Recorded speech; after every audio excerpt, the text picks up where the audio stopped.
Okay, so we all think we know Costco, right? The giant shopping carts, the samples, the $5 rotisserie chicken, it's all iconic. But, behind all of that, there's this really fascinating and super powerful financial strategy. It's something that sets Costco apart from pretty much every other retail giant out there. It's their secret weapon, the special dividend. And this quote, man, it just nails it. It really gets to the very heart of what Costco is doing. I mean, it sounds kind of weird, doesn't it? A huge company that just gets so loaded with cash, it gives it away in these massive chunks. So how on earth does a company even get to that point? And maybe more importantly, why would they do it? Let's dive in and unpack this whole thing. So where does all this begin? Well, the entire system, the whole secret, it starts right here. And it's not really about the profit margin on a jar of ketchup or a new TV. Nope. The real engine that powers everything at Costco is its membership model. And this isn't just some fee to get in the door. It's literally the foundation of their entire financial fortress. Now, the key word here is annuity, and that's not just some boring finance term. It's a really powerful concept. It means this isn't just a one-off payment. It's a reliable, recurring, and incredibly high-profit river of cash that just flows into the company's bank account every single year. You can practically set your watch to it. And get this, that river of cash, it's not just steady, it's growing. A 12% annual growth rate is huge. It means this core profit engine is getting stronger and more powerful every single year. More members means more fees, and that cash directly fuels the next part of our story. So you see how this works? It's this beautiful, simple cycle. You, me, millions of other people, we all pay our fee. For Costco, that money is almost pure profit. And that profit doesn't just get absorbed into day-to-day operations, it builds up. It creates this massive pile of cash. Let's take a look at just how staggering this cash pile really is. All right, so all those membership fees just compounding year after year after year, they lead to this, an absolutely unbelievable cash reserve. I mean, we're talking about a level of financial security that most companies can only dream of. Seriously, just let that number sink in for a second. $17 billion. That's not revenue, and it's not the company's total value. That's just the cash and the investments they can access like tomorrow.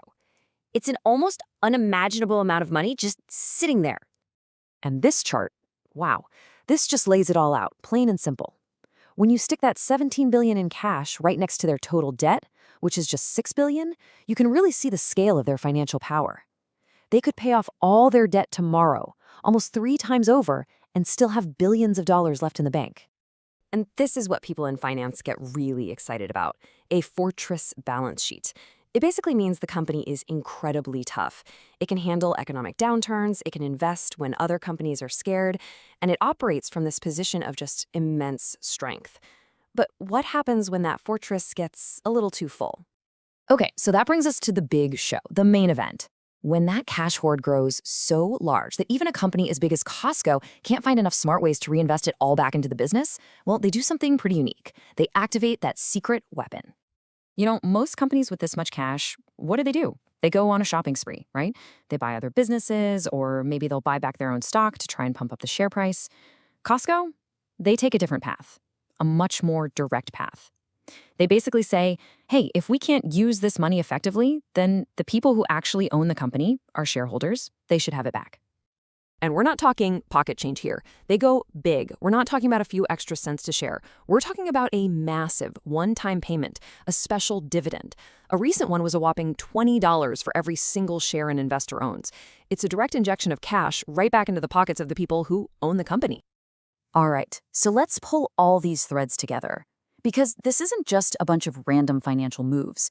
It's actually a brilliant, self-reinforcing cycle, what you might call a flywheel. It just gathers momentum over time and creates a ton of value.